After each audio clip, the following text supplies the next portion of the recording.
자, 비문학 먼저 할게요. 비문학 우리 사회 1, 2 할 차례거든요. 사회 1, 2 할 차례여서 여러분 문제 안 풀었으니까 47쪽까지 문제 풀게요. 40쪽부터 47쪽까지 문제 풀고 답 확인해 볼게요. 문제 바로 지금부터 풀어보게요.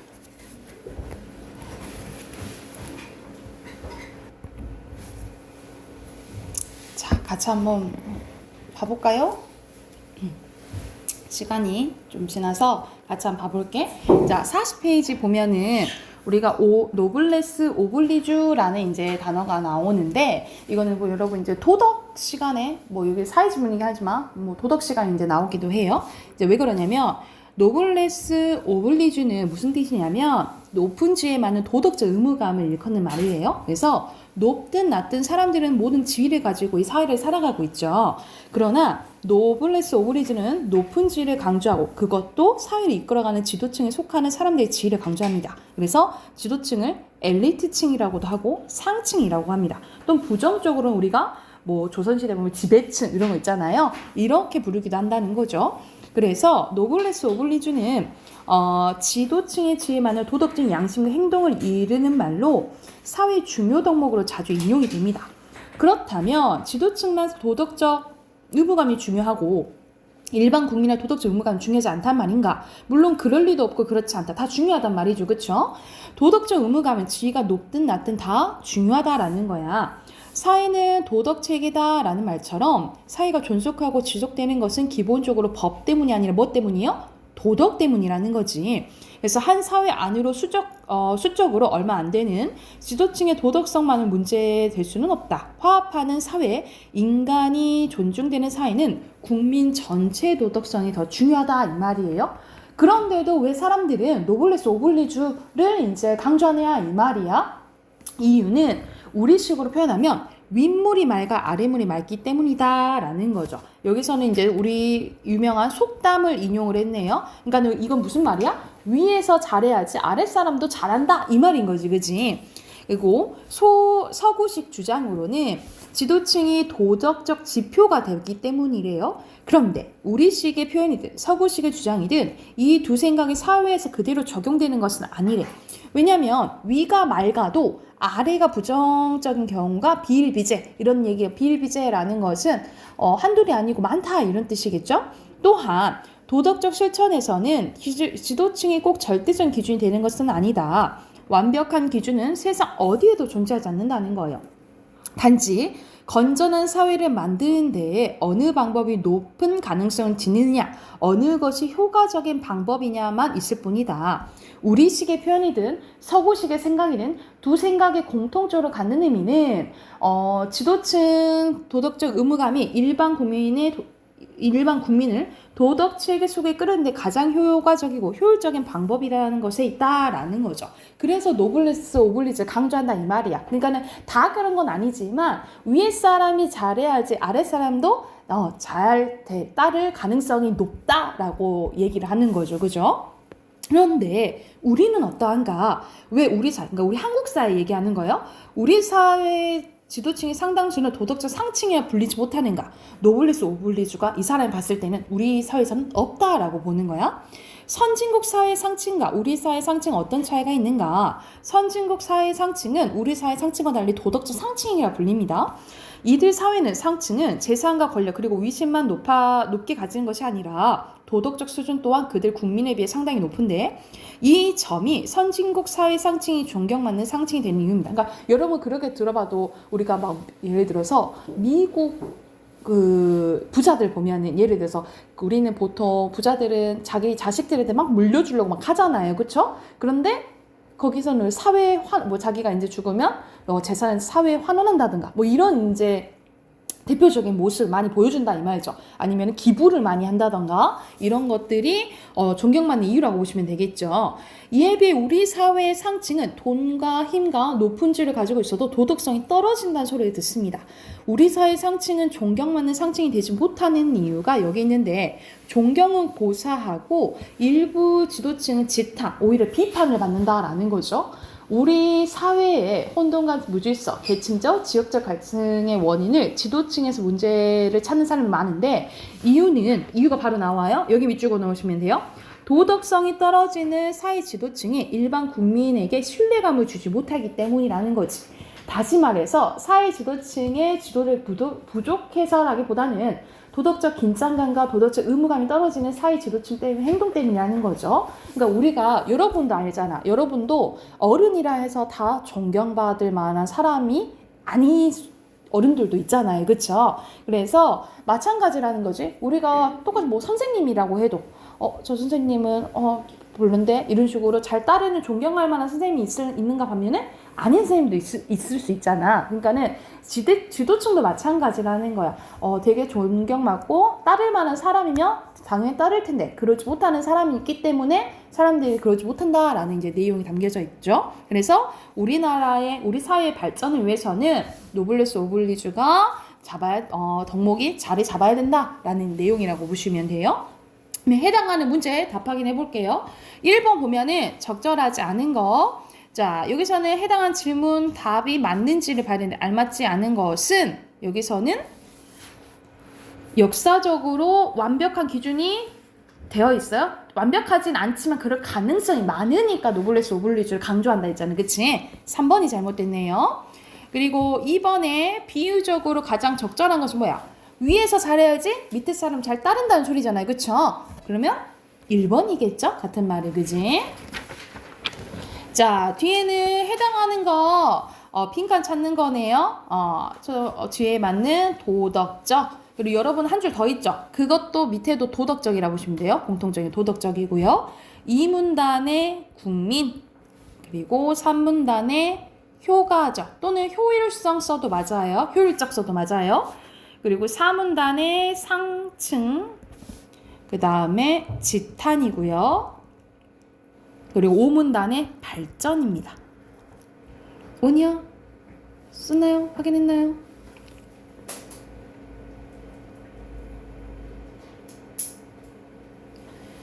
자, 그리고 밑에 보면은 우리 사회 혼돈과 무질서, 갈등의 원인을 지도층의 문제로 본 이유는 선생님 마지막 문단에 밑줄 그어준 데 있죠. 거기 쓰시면 돼요. 그러니까는 도덕성이 떨어지는 사회 지도층이 일반 국민에게 뭘 못 줬다 했어? 신뢰감을 못 줬다 했죠. 그쵸? 그 부분 쓰시면 되겠죠. 일반 국민에게 신뢰감을 주지 못하기 때문이다. 이렇게 쓰시면 되겠죠.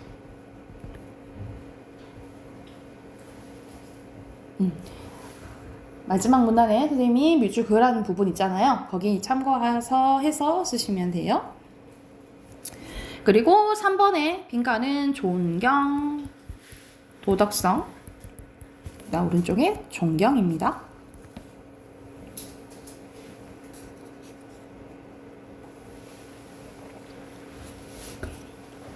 됐나요? 넘어가 되겠어요? 자, 43쪽 어휘 봐볼게요. 자, 덕모 맞고요. 그 다음에 모방은 따라하는 거잖아. 근데 남의 말이나 글을 가져오는 건 이거 인용의 뜻이죠. 틀렸고요. 지탄 맞고요. 여기서는 방향이나 목적, 기준 따위 나타나는 표지는 지표라고 해요. 지표 X 5번에 맞고요. 6번의 순서대로 명백하다. 그 다음에 고사하다. 그 다음에 혼돈, 확고하다 라고 보시면 됩니다. 자, 넘겨서 하나 더 해볼게요. 자, 레드오션과 블루오션이라는데 여러분이 이제 일상생활에서 많이 쓰이는 것은 아닌데 여러분 이제 사회적으로 전체적인 흐름을 봤을 때 우리가 막 경쟁이 치열한 거 있죠. 굉장히 간단하게 말하면 경쟁이 치열한 걸 레드오션. 그 경쟁이 치열하지 않고 이제 숨어있는 세계를 이제 블루오션이라고 하는데 이거에 대한 설명 더 자세히 한번 봐볼게요. 자, 1984년 길거리 공연가 몇 사람이 모여 설립한 캐나다 최대 문화산업 기업인 솔레이유의 공연 작품은 세계 90개의 도시에서 4천만 명이 관람을 했는데, 이 회사는 서커스 업계에서 세계 최고라는 인정받는 이 베일리라는 사람이 100년 이상 걸려 달성한 수익 규모를 20년에 채 안 걸려서 벌어들였대요. 주목한 것은 솔레이유의 급속한 성장이 잠재 성장력이 한계에 달한 서양 산업에서 이루어졌다라는 점이래요. 솔레이유는 이렇게 축소되고 있는 시장에서 경쟁자의 고객을 빼앗는 방법으로 승리한 것이 아니래. 경쟁과 무관한 미개척 시장 공간을 새로 개발하여 참신한 엔터테인먼트로 전통 서커스 공연보다 몇 배나 비싼 요금을 지불할 의사가 있는 새로운 고객들의 마음을 사로잡았대. 그러니까 솔레이유가 성공할 수 있었던 것은 경쟁을 멈춰야 성공한다라는 사실 인식했기 때문이래. 그래서 경쟁에서 이기는 유일한 방법은 경쟁자를 이기려는 노력을 그만두는 것이다. 즉 솔레이유는 레드오션 전략이 아니라 블루오션 전략으로 승리했다라는 거죠. 먼저 레드오션에 대한 설명이 나요. 레드오션은 존재하는 모든 산업을 뜻하며 이미 세상에 알려진 시장 공간을 의미합니다. 그러니까 예를 들어서 우리 지금 뭐 스마트폰 하면은 삼성, 크게 애플 이렇게 나오잖아. 이렇게 있잖아. 그치? 딱 경쟁이 확실한 것은 이제 레드오션이라고 보시면 되겠죠. 그런데 블루오션은 현재 존재하지 않은 모든 산업을 나타내는 미지의 시장 공간이라고 보시면 돼요. 아직 경쟁이 치열하지 않는 거라 생각하면 되겠지. 레드오션에서는 산업 간의 경계선이 명확하게 그어져 있고 경영자는 이를 받아들이고 그 게임의 법칙도 알고 있습니다. 기업들은 기존 수요에서 보다 큰 점유율을 얻기 위해서 경쟁자를 능가하려고 애써요. 그러니까 경쟁에서 이기려고 막 노력한다 이 말이겠지. 시장 참가자 수가 늘어남에 따라 수익과 성장에 대한 기대치는 낮아집니다. 애써 개발한 상품은 흔한 일상품이 되고 목을 재는 경쟁에서 시장은 유혈의 바다로 변한다는 거죠. 이와는 대조적으로 블루오션은 미개척 시장 공간으로 새로운 수요 창출과 고수익 성장을 향한 기회로 정의되는데, 블루오션은 기존 산업의 경계선 밖에 완전히 새롭게 창출되기도 하고 기존의 산업을 확장하기도 된다라는 거죠. 그러니까는 항상 새로운 건 아니고 이미 있는 것에 대해서도 확장될 수 있다라고 보면 되겠지. 그러니까 예를 들어서 지금은 이제 많이 대중화가 됐겠지만 우리 밀키트 나온 지 얼마 안 됐잖아요. 그치? 우리가 음식을 만들어서 뭐 판매하는 것은 기존에 있던 경쟁 시스템이지만 아예 이제 새롭게 만든 거, 그걸 확장된 건 밀키트라고 생각하시면 되겠죠. 그런 것을 이해시라고 보시면 돼요. 그래서 블루오션은 게임의 규칙은 정해져 있지 않기 때문에 경쟁과는 무관합니다. 레드오션에서는 경쟁자를 능가하기 위해서 붉은 바다를 잘 헤쳐나가는 것이 중요한데, 공급이 수요를 초과하는 대부분의 산업 경우 축소되는 시장 공간의 점유율 경쟁이 필요한 건 사실이겠죠. 그러나 점유율에서 우위한다 하더라도 지속적으로 높은, 그러니까는 계속 한번 1등 했어. 근데 그 1등을 계속 유지하기는 어렵다 이 말이야. 그래서 기업은 이러한 한계를 뛰어넘어야 되는데, 그리고 수익과 성장의 새로운 기회를 잡기 위해서 블루오션을 계속 창출해내야 된다는 거죠. 근데 아쉽게도 블루오션 당연히 발견하기는 어렵겠지, 그치? 그래서 지난 20년간 절대적 영향력을 미친 기업의 경영 전략 포커스는 경쟁으로 한 레드오션이었다는 거야. 그 결과 우리의 경제 구조 분석에서는 계속 경제에서 이기기 위해서 원가도 절감하고 품질 차별화하고 경쟁자 벤치마킹하고 이런 식으로 레드오션에서 경쟁하는 방법을 배웠다는 거야. 그러니까 예를 들어서 우리 옷 생각해보자. 옷은 계속 경쟁할 수밖에 없는 레드오션이겠죠. 그래서 원가를 절감하기 위해서 우리 그 옷을 만드는 공장이 어디 많아? 동남아시아 많잖아. 왜냐면 노동력이 싸니까, 그치? 뭐 이렇게 해서 계속 경쟁해왔다 이 말이겠죠. 근데 블루오션 창출의 가치 혁신의 패러다임 전환 없이는 실제 전략을 추구하기 위해 위험 부담이 커서 단순히 희망사항으로 머무를 가능성이 있다라는 거죠. 근데 블루오션이라는 용어는 분명 새로운 것이지만 블루오션 자체가 과거에 존재하지 않았던 것은 아니라는 거야. 그럼에도 불구하고 지금까지의 전략적 사고의 최우선 초점은 레드오션 전략이었다는 거죠.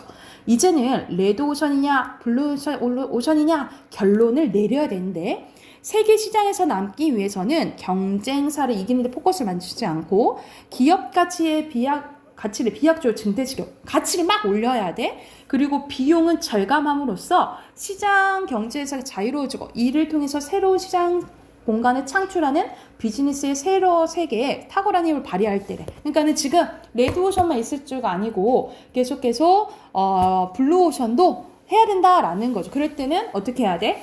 가치를 올리고 비용을 절감시켜야 된다는 거죠. 그렇죠? 그걸 기억하고 해당하는 문제 풀어볼게요. 1번에 알맞지 않은 것은 자, 레드오션은 경쟁이 있는 거, 블루오션 경쟁이 없는 거라고 생각했잖아. 그치? 그럼 딱 답이 보이죠? 아닌 것은 3번이겠죠. 그쵸? 경쟁 위주로 오히려 레드오션이라 했잖아. 그치? 그리고 2번에 선생님 뭐라 했어? 가치는 높이고 비용은 낮춰야 된다 했죠. 그쵸? 그러면 지향해야 될 건 가장 높은 거? 나게 있지. 그치? 마지막 문답 보면 이건 쉽게 풀 수 있었어요. 2번은 2번이고요. 됐나요? 이번에 2번이고 자 넘겨서 여기도 빈칸 넣는 거네. 1문단에 블루오션, 2문단에 개념, 3문단에 경쟁, 4문단에 여러분 빈칸에 있죠? 레드오션이에요. 레드오션. 자 2번은 내용 일치 문제입니다. 1번에 뭐 마지막에 나오죠? 결정해야 된다 라고 나오잖아. 그치? 그리고 세계시장에서 담으려면 경쟁으로요 멈춰야 된다 얘기했죠. X고 그리고 기업의 가치 높이고 비용은 축소해야 된다 했지. 그치? 가치는 증대해야겠죠. X고요. 그리고 4번에 새로운 시장 창출해야 되는 거 맞죠. 자 밑에 빈칸 확인해 볼게요. 뭐냐? 빈칸 확인해 볼게요. 여기서는 존재 그 다음에 큰 점유율이고요. 그리고 블루오션의 미지, 그 다음에 바뀝니다.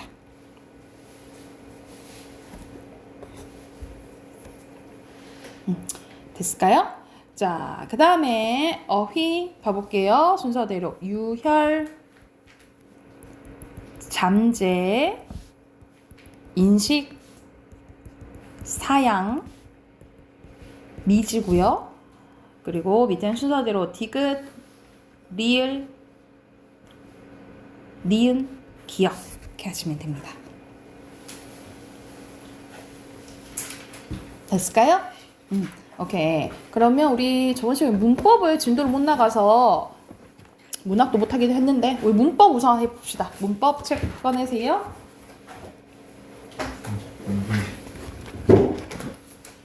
문법 책 22쪽이에요.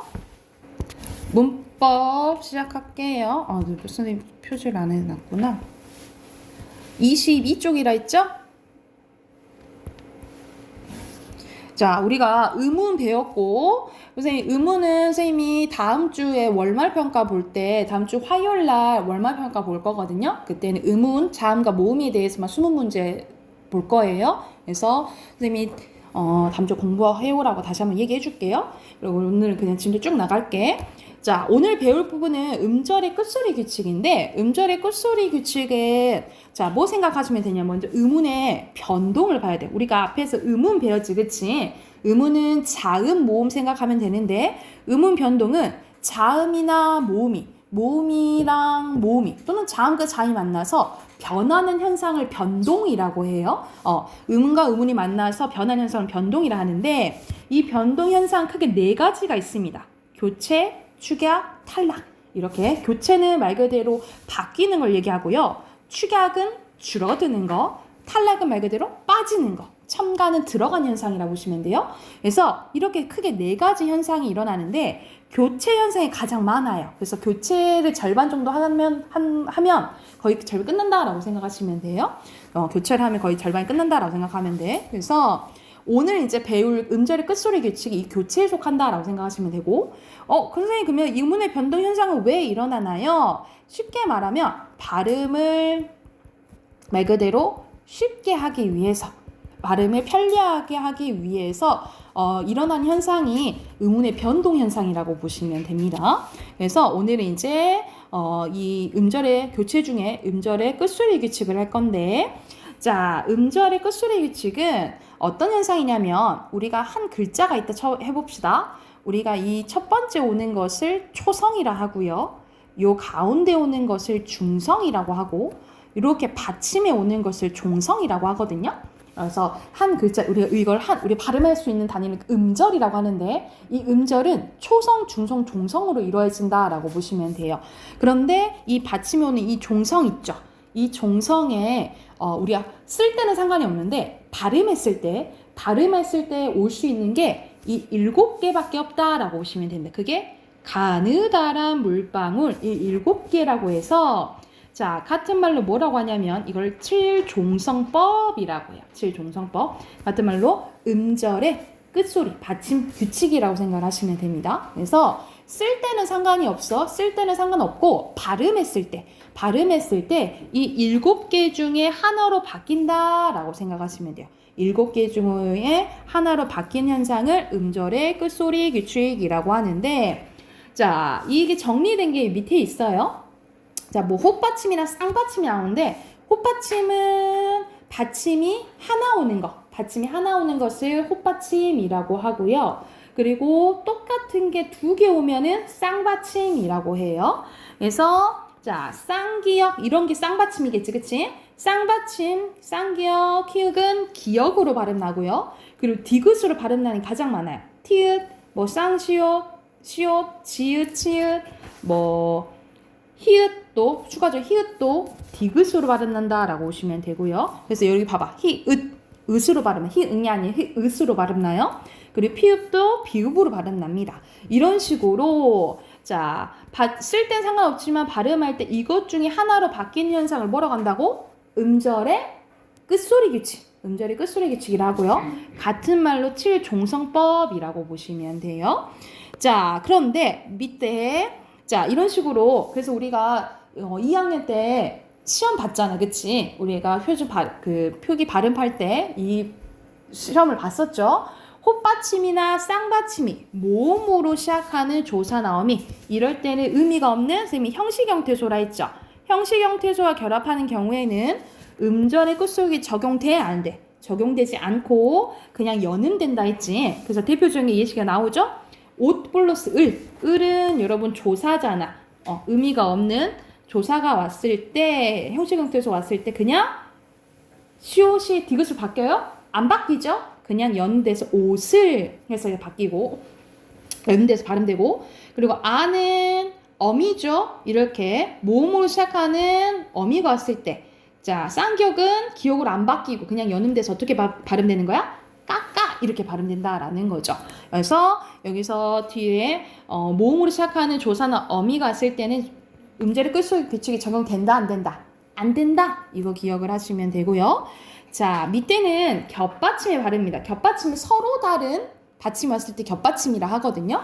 자, 근데 이건 음절의 끝소리 규칙이라고 얘기해서는 안 돼. 이거는 여러분 아까 선생님이 음절의 끝소리 규칙은 어디에 속한다고? 바뀌는 거여서 교체에 속해요. 교체 써놓자. 얘는 음절의 끝소리 규칙은 교체에 속해요. 그런데 자, 이 겹받침의 발음은 자, 기역, 시옷은 기역으로 발음한다 하잖아. 그치? 그러면 뭐예요? 시옷이 탈락하는 거죠. 빠지는 거죠. 그래서 겹받침의 발음은 탈락 현상에 속해요. 탈락이라 써놓으시고 특히 탈락 중에 어떤 현상이냐면 자음군 단순화라고 보시면 돼요. 자음군 단순화. 말 그대로 우리가 이렇게 서로 다른 자음이 붙어 있는 것을 자음군이라고 하거든요. 근데 이게 기역시옷이 기역으로 된 거잖아. 그래서 단순화됐다 해서 자음군 단순화라고 해요. 그래서 이걸 구별해야 돼. 알아야 될 게 오늘 음절의 끝소리 규칙은 어디에 속해? 교체에 속해요. 근데 이 겹받침의 발음은 어디에 속한다? 탈락에 속한다라고 기억하시면 됩니다. 자, 우리 했던 거 이제 떠올려보자. 기역 시옷은 기역으로 발음나고요. 니은 지읒과 니은 히읗은 니은으로, 리을 비읍과 리을 시옷, 리을 티읕은 리을로 발음나요. 그런데 이건 다 외울 필요 없었는데 얘만 기억하시면 되겠죠? 리을 비읍 동그래 해놓자. 리을 비읍. 리을 비읍은 비읍으로 발음된 경우가 있는데 대표적으로 선생님이 이건 외우라 했지, 그치? 자, 여기서 밥,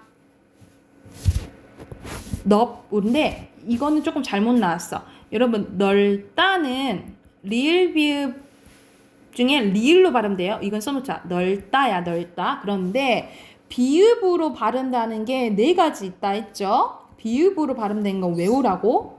밥다, 넓다, 넓적하다, 넙죽하다, 그리고 넙둥글다. 우리가 외웠지? 시험에도 나왔고, 이 네 가지만 비읍으로 발음나고 나머지는 리을로 발음된다라고 보시면 돼요. 이건 예외니까 외우라고, 그지? 밥다, 넓적하다, 넙죽하다, 넙둥글다는 예외적으로 비읍으로 발음난다라고 생각을 하시면 돼요. 자, 썼으면 그 다음 거 가볼게. 비읍, 시옷은 비읍으로 발음나고요. 리을 기억은 기억으로 발음나는데 또 이 리을 기억 동그라미 해놓자. 또 예외는 쌤이 동그라미 쓸게. 자, 얘는 다만 여기 나오지. 리을 기억, 용언에 어간 리을 기억은 기억 앞에서 오히려 리을로 발음이 돼요. 그러니까 예를 들어서 여러분 리을 기억은 원칙이 기억이라 했잖아. 그러니까는 어떻게 발음해야 돼? 막다라고 발음해야 돼. 막다. 그런데 이 리을 기억 뒤에 기억이 오면은 그냥 여는 데서 맑게 이렇게 발음된다라고 보시면 돼요. 그러니까 말 그대로 리을 기억 뒤에 기억이 오면 어떻게 발음된다고? 맑고 이렇게 발음난다고. 그래서 이것도 예외니까 써 넣으시고. 그래서 리을 기억은 기억이 원칙이지만 뒤에 기억이 오면 오히려 리을로 발음된다라고 보시면 되고요. 리을 미음은 미음으로, 리을 피읍은 비읍으로 발음난다라고 보시면 돼요. 자, 이것도 모음으로 시작하는 조사나 어미와 결합되는 경우에는 탈락 현상이 일어나지 않고 여기서는 뭐 음절의 끝술기치 적용되지 않는다라고 했는데 사실 이건 음절의 끝술기치가 아니잖아, 그치? 이거 좀 설명이 조금 잘못됐어요. 자, 겹받침 중 뒤에 것만 연음된다라고 보시면 돼요. 그래서 여기 보자. 닭 뒤에 이라는 조사가 왔죠? 이럴 때는 뒤에 게 그냥 연음돼요. 그래서 탈락 현상이 일어나 안 일어나? 안 일어난다. 그러니까 자음군 단순한 현상이 일어나지 않는다라고 보시면 되겠죠. 그러니까 탈락 현상이 자음군 현상이 일어나지 않는다라고 보시면 돼요. 이것도 뒤에 아라는 어미가 왔죠? 이럴 때는 지읒이 뒤로 가서 앉아 이렇게 발음된다라고 생각을 하시면 돼요. 이게 됐을까요? 그래서 오늘 한 부분이 의문의 변동 현상 중에 지금 교체야. 교체, 음절의 교수열에게 지금 교체에 속하고 자음군 단순한 어휘에 속한다. 탈락에 속한다. 이것만 구별할 줄 아시면 돼요. 그럼 해당하는 문제 좀 풀어봅시다. 23쪽부터 25쪽까지 쭉 풀게요. 23쪽부터 25쪽까지 문제 푸시면 됩니다. 여러분 이거 잠깐 하고 갈까? 여기서 어떻게 발음되겠니? 밑에 이거 22쪽 뒤에 리을 기억 뒤에 기억 오니까 낡고 이렇게 발음 나겠죠, 그쵸?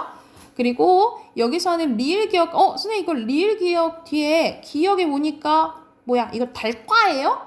이상하지? 이거는 적용은 용언일 때만이에요. 이거는 용언이 아니라 체언이잖아, 그치? 이럴 때는 적용되는 환경이 아니야. 그래서 여기서는 음절의 끝소리 규칙 적용돼서 닭과 이렇게 발음된다라고 보시면 돼요.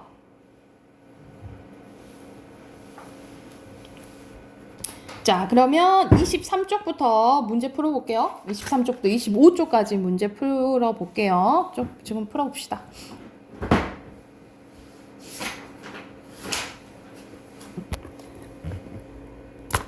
오늘 조금 일찍 끝내줄게요. 그러면 25쪽까지 숙제로 해오게. 알겠지? 숙제로 하고 다음 시간에 답하긴 할게요. 여기까지 합시다.